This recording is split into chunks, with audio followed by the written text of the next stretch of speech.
We just got back from seeing The Little Stranger, and we'll have your review right after this.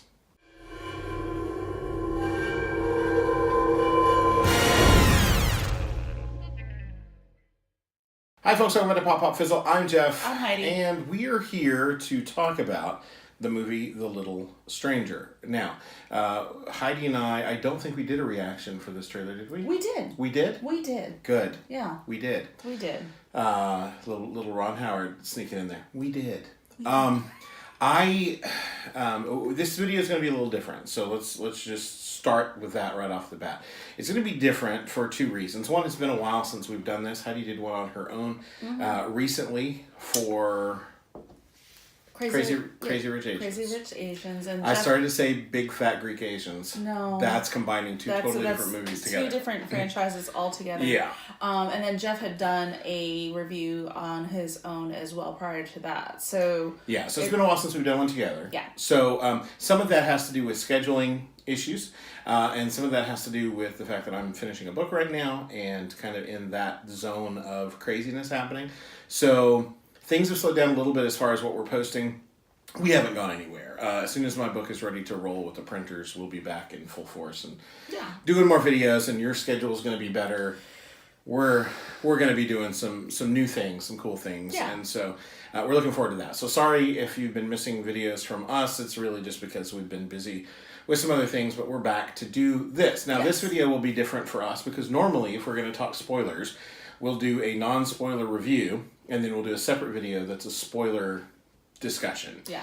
On the way home from the movie tonight, we felt like we might want to do both, but not so in-depth that we needed a separate video for that. So what we're going to do is give you our non-spoiler review, including how we rate it. Yeah. And then I'll give you a spoiler warning, and we'll talk spoilers for a little bit toward the end. But you will be warned. We will make sure it's really clear. I'll probably flash something along the bottom here that says spoilers or give you some sort of warning signal or something. Yes. Set up a flare. You won't be able to see it from your house, but I'll send one up anyway just for fun, see what the neighbors say. But yeah, so we'll do this that way this time, or that this way this time. Yes. This way that time. I don't know what I'm saying, really. But we want to talk about, so The Little Stranger. If you haven't watched our reaction to the trailer, I'll put that link in the description as well. I was excited about this from the jump, mainly because I find that like the slow burn horror stuff I tend to like. And I wasn't sure from the trailer whether this was going to be horror or whether it was going to be a mystery or an intrigue sort of thing. So I wasn't sure going in, but I did know that it looked like it had some decent performances, and so I was excited to see it. And that's really all I knew about this film going in. Yeah. I remember being intrigued a little bit. I think I felt like we needed to see a second trailer for this. So I went into it with that thought, but also, this is not necessarily the biggest weekend for movies, so this was just something I was interested in seeing of the others that were available. Right. Now, this is not a spoiler for the movie in any way, but it was a little disheartening because our theater only had two other people in it, aside from Heidi and I, tonight, and it's opening weekend for this film. Yeah, so it's... and then those two people left about midway through, so I'm not sure if they were in there because they had tickets for that, or if they had just snuck in there and decided to leave, or what happened, but Heidi and I stuck it out through the whole thing. Whole movie. And that's what we're going to give you first in the non-spoiler section, our thoughts about the film in general, and then we'll dive into spoilers. So you go first, giving your non-spoiler. My non-spoiler review. I felt like the acting was solid. I felt like the scenery was gorgeous. I felt like the costuming was well done. The music was good where it appeared. The sound effects that we got to hear were also really well timed and well done. Had kind of a moody it was definitely like you really had to pay attention to what was happening. You had to pay attention to the actors. You had to pay attention to... Sorry, you had some static electricity happening. It was very distracting because I was seeing heading back toward the thing here. I think it's because I brushed past you setting up the camera. But yeah. Haunting. There was a haunting feeling to a lot of this. And so that kind of played into the just kind of the intrigue of the movie. Right. So I enjoyed it for that. Yeah. Now, this movie stars Domhnall Gleeson, Charlotte Rampling, and Ruth Wilson, all three of whom I felt turned in solid performances here. They're not the only three people in the movie. No. I thought everybody was fairly solid, but they're certainly the three that we spend the most time with. Mm-hmm. And, you know, like I said, I didn't know what to really expect from this movie going into it. I liked it, but then again, I like that slow burn kind of feel, and this certainly is that. Very much so. I said to Heidi, really, we try not to have discussions about these films until we get home and do it for you in front of the camera. But the one thing I did say to Heidi, leaving the theater, I said two things. One, that I felt like because of his character General Hux in the Star Wars movies, that Domhnall Gleeson gets kind of a bad rap for being, you know, one note or kind of over the top or whatever. And I don't think he had a lot to do in the Harry Potter movies. But seeing him here, you know, showed to me anyway, that there's a real depth to his ability to convey a lot with very subtle gestures and facial expressions and that sort of thing, and it was a really solid performance, I feel like. So that was the first thing that I noted to her. The other thing was that I think sometimes when we're talking about especially British films, British-made films, I don't know if this one was made specifically. But I mean, it was set in that time and place. Right. So. But this was a focus feature, so my guess is it had some American money behind it. But because of its setting and I think sometimes American audiences are not as adapted to subtlety. And I don't mean that in a bad way. I just mean that we don't have the same experience with it. I think British people would tell you that they're, and including some that we watch on YouTube quite frequently, would tell you that they're very reserved. They tend to keep things a little closer to the chest than Americans do. And so I think that means when you're watching something with characters who are British, there tends to be a subtlety that if you're not accustomed to looking for it, you might miss things. And I think that happens a lot more than we realize, and there are probably a lot of films that are very subtle and nuanced that maybe American audiences don't get or don't get behind because they're not catching everything that's actually happening. And that's not an insult in any way, shape, or form. It's just that it's what we're used to. And so if your movie knowledge or your sort of understanding of films and what you've been subjected to throughout your life is narrow and is only sort of the American blockbuster kind of cinema, then you're probably not going to catch a lot of nuanced things. And I think this is a movie that really pays off for paying attention to subtlety. Definitely so. I think all three of the lead actors definitely turn in very subtle, solid performances, and they're, you know, it's gestures and their eyes and their mannerisms and even things like that are just little twitches that are cluing you in as to what they're really thinking versus what they're saying or that sort of thing. And I feel like that really is something that if you're going to see this movie, you need to pay attention to. And again, this movie may not be for everybody, but that's just my thought on that. I came out of the theater feeling like I thoroughly enjoyed this movie. Heidi, where were you there? I was a little dissatisfied, only because, and we can probably talk about why you were dissatisfied. I'll talk about my reasoning why. But it doesn't take away from the fact that I can respect the filmmaking and the acting in this movie. I felt like it was all very well done. So, but we'll talk about you mentioned the sound and the cinematography and stuff, and I feel like visually it was a treat to look at. Like I enjoyed everything. Was very muted and moody. Even the look of the film felt moody, but not in a we're ratcheting up the tension into this horror thing kind of way, but more in a dreary, bleak sort of way. Totally. And I felt like there were a few times where the camera, and this is not a spoiler, but a couple of times where the camera would blur at the edges or something would happen to just make us feel what that character was feeling. Yeah, like just kind of just off. A little sense of something, yeah. And so I think all of that was done really well, and the music and the sound was all very much driving home the feeling of unease or even in some scenes where, maybe not everybody's putting all their cards on the table or what have you. And I feel like it was really subtle, but really worked well to tell us the story. So anyway, those are our main thoughts. Now, the way we'll go into some spoiler stuff here in a minute after the warning, but we will grade it now. And the way that we do that is here, as you know, our channel is Pop, Pop, Fizzle. So the way that we grade it is if something's a fizzle, that means it's not worth your time. Save your hard-earned lucre and don't bother with this one. If it's a pop, that means it's generally worth seeing, but maybe not necessarily, on a big screen.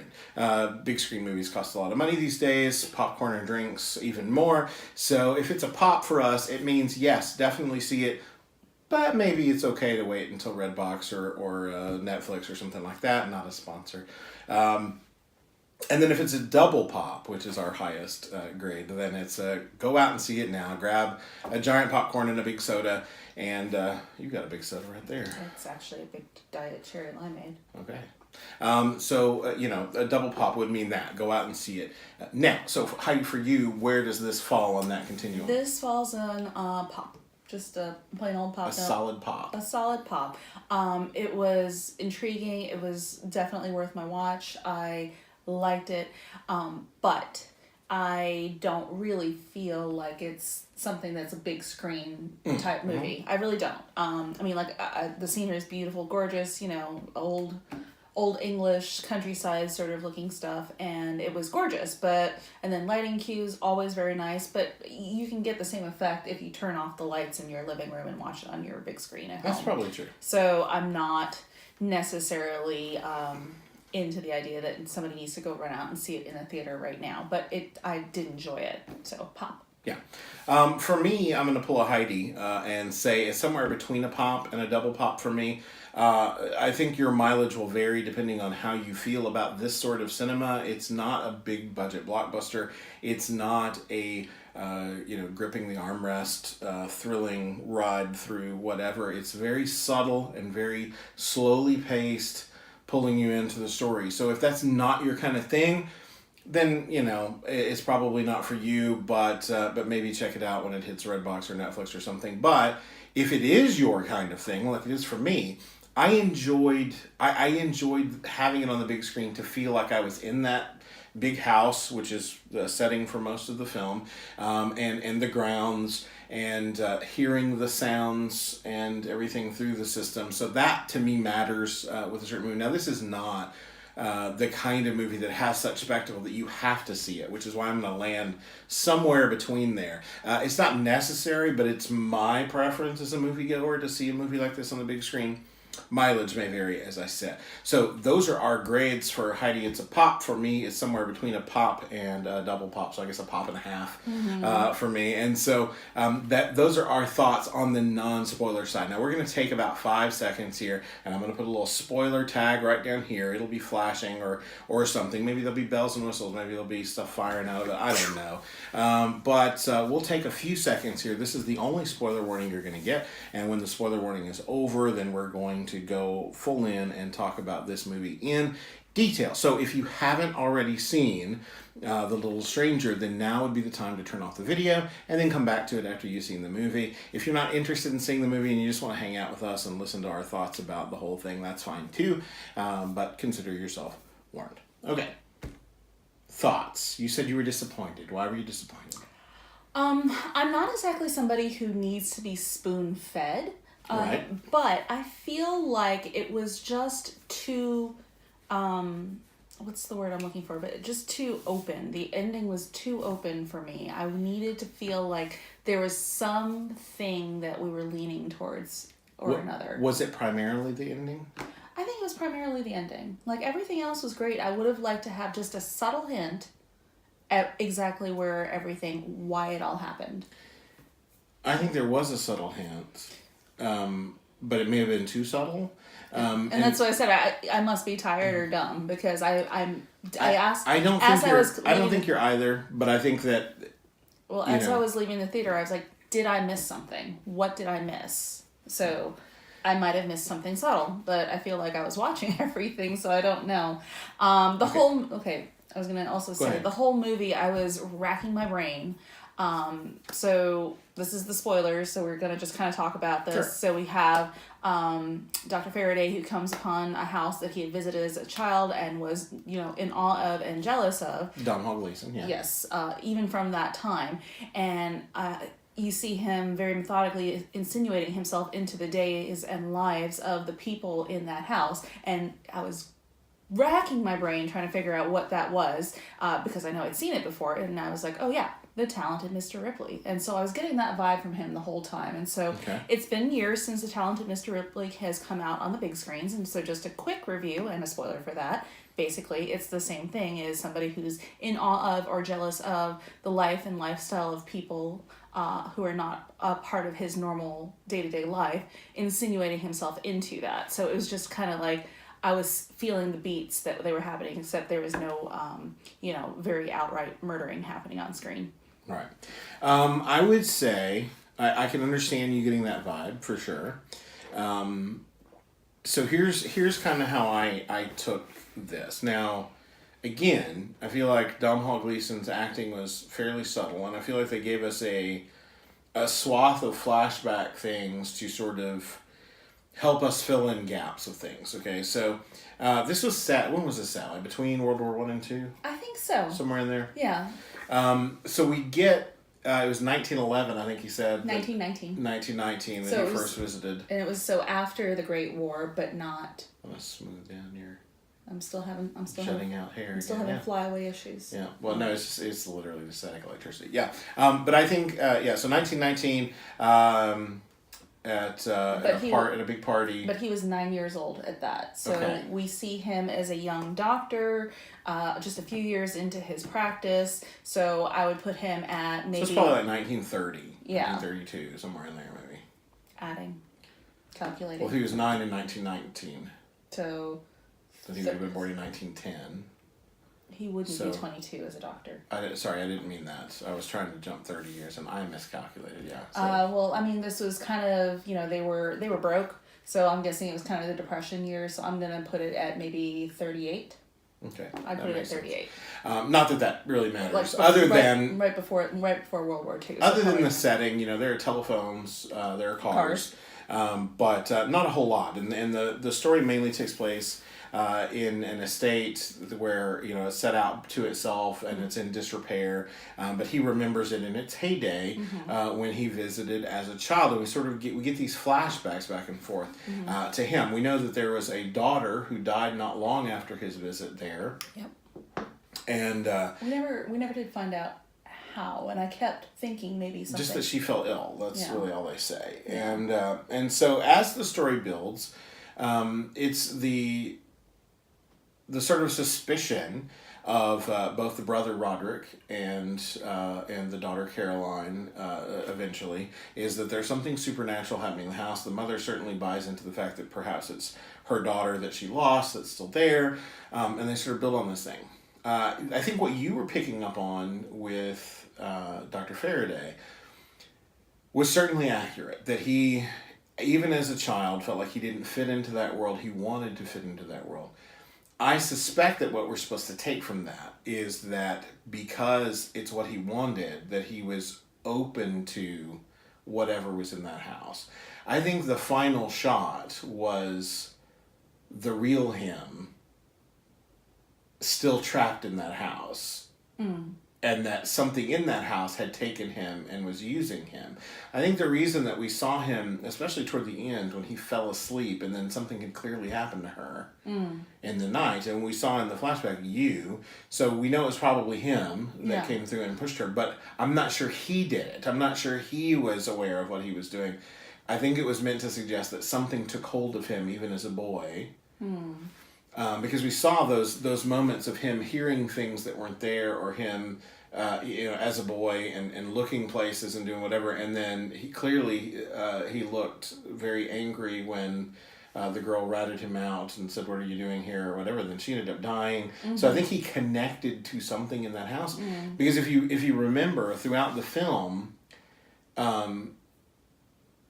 Yes, the place had fallen in disrepair, but things went downhill very quickly. And as a matter of fact, Caroline even says that over the last year or so. Well, it was that time that he had been back there. So it was like he came back, and as soon as he was back there, things really took a downward turn. Things started going badly. When the scene that I missed, because I have the bladder of a 6-year-old, the scene that I missed that you told me about, he was with the mother, right? So Charlotte Rampling's character. And she manifested whatever. Wins. So I think, So I think there was, and right after Roderick confronts him, something bad's going to happen, I know you feel it, or whatever, then the thing with the dog happened. So I feel like it was all manifesting because he was there. Yes, there was something in that house. Yes, it was oppressive and whatever. But it became violent because he came back there. And he came back there with that same, this is what I wanted for myself. This is what I want for my life. And he began to move and manipulate subtly to get into it. Yeah. But I don't think it was him going, I'm going to remove him, and I'm going to remove her, and I'm going to do this, and I'm going to do that. I don't think any of that was the case. Okay. I think it was just that something possessed him that made him want that to be his again.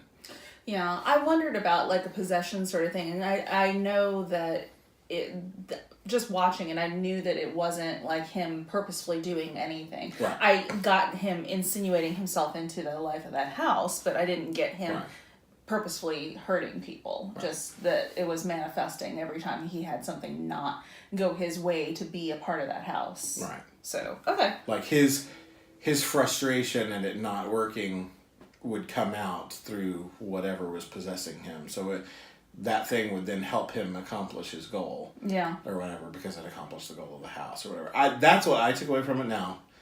You know, the author of the book and, you know, could say that I'm way off base, and that's fine. You know, certainly it is whatever she intended for it to be and not what I got out of it. But that was what I got out of it, that it was this subtle... We don't know how closely the script and the screenplay followed the book. So it could have been more concrete in the book. Or less. I mean, we just don't know. We didn't read the book. Sorry. Yeah, but I think the notion was that they just gave us those subtle moments of he was so captive. Like there was no reason for him to leave that room, the kitchen, when his mother was in there with all those women. He heard a bell, and none of them reacted to it. None of them left. He heard it and went exploring. I felt like one of the women did leave, and then he didn't follow her. No, he looked up to see, like if she noticed, and she walked past him, and then he got up from the table. And got it. Okay, so I think that he was. The house is calling him. Yeah, it was doing something to him. Whatever was actually there, and I don't think we needed to know that. I think the notion was. You know, you can see it as he was possessed by something in that house, or you can see it as he was possessed by his own jealousy or his own obsession with getting it. And either way, it works. Yes. So, but I think what they wanted us to see, at least from what I got from it, was that it was like an infection. It started when he was younger, it grew, and he put himself in a position, like there was no reason, they drove that home, there was no reason for him to be there. No reason for him to come back. He could have been in London. Yeah. He could have been anywhere, but he wanted to be there. In that house. And the first time he got a chance to go to that house, he took it and kept going back and kept insinuating himself in, like it was his own sickness. Mm-hmm. So yeah, I that's what I got out of it. Okay. Anyway. So I didn't go away feeling disappointed. I just thought it was very subtle.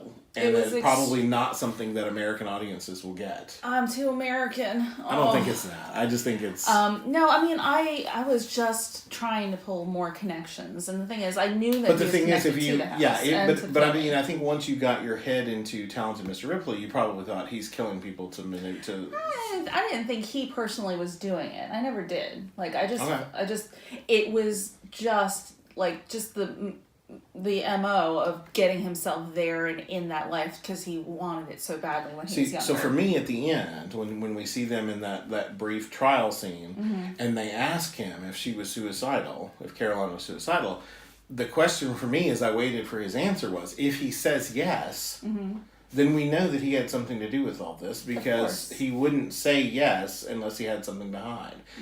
And so we saw him, with that, and then he said yes. So I really feel like, that clued us in that yes, clearly he had something to do with it, and maybe on some level he knows that, but I'm not sure he was in control of it necessarily.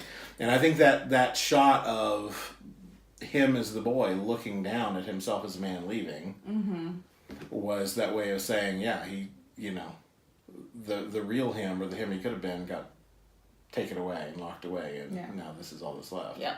So, but that, I mean, but I was constantly questioning, which I really did enjoy about this movie. I really was intrigued. What were the connections? Why did we hear the story more than a couple of times about how he was there that day? He felt slighted by that Susan, the first daughter who died. He felt slighted, and she immediately died. And I'm like, how? What? Yeah. So if the house connected to him in some way, because he wasn't there, he didn't do anything to Susan. No, he didn't. And then I was also, I don't know if you saw it, intrigued by, midway towards the back half of the film, we see the mom character find scratches in the walls that are just over and over and over again, S's that lead up to Suki, which was Susan's pet name. And then later, like just not too far after that, we see those same things, those same scratches on his blotter. Yeah. And I'm just like, how is this connected? And I'm like, what did he do to her? Did he do something to her? And then we find out, for sure he didn't do anything to her. But it was like, so it kept me questioning, kept me wondering, kept me watching, kept me paying attention. So I did really enjoy this film. It was just, now that you've said what your theory was for it, I kind of get that, and I'm like, okay, if I reframe based on that, because I was questioning so much, I might have missed something. So we don't know what happened to Roderick, right? I mean, we never got that story. Plane crash. Okay, but because he was in the Royal Air Force, right? But his downward spiral. They said it was getting worse. Well, he was coming there and giving him treatments. Right? We know he wasn't physically doing something to make him worse. No. He was actually trying to make him better. And yet, he kept getting worse to the point where they had him committed because something about him being there, I think, spurred that on. I guess the house wanted him. Yeah. And then so we know he didn't intentionally do anything to Roderick. And we also know that he didn't intentionally do anything to the girl. He couldn't make the dog attack the girl. No. So the house was clearly doing some things. It's just that he had a connection to it, and either the house used him or he used the house or whatever. I think it was just the house using him. Or tapping into something. Or tapping into his feelings and whatever. Yeah. So. Yeah. So, but I do think, as I said in the non-spoiler section, that this is a movie that if you're not paying attention to the subtlety of the performances, that it's going to be hard to really understand what people are feeling and what they're angling toward, because it is very subtle.